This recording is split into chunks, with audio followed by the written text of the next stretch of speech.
Bloomberg Audio Studios. Podcasts, radio, news.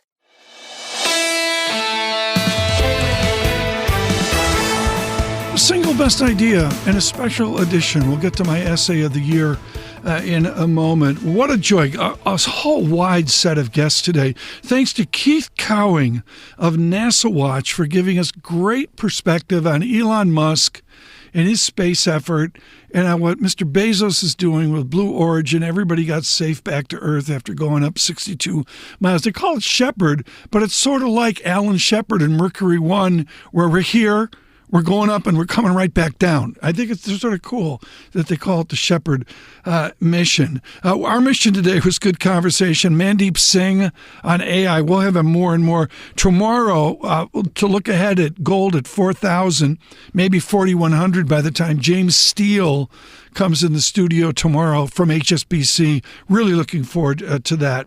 Richard Clarida with us, the former vice chairman of the Federal Reserve System with PIMCO and always with Columbia.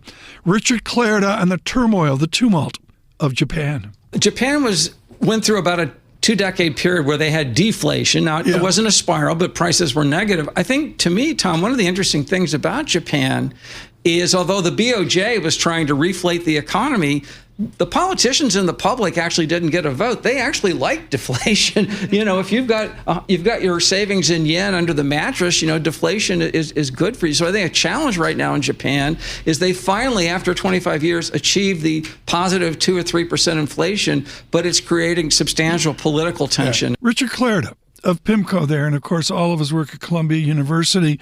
Bloomberg News off our Tokyo desk today with a spectacular bar chart showing the agony of inflation to the Japanese. Their real wage, their inflation-adjusted wage, is there's only one word for it. It's grim.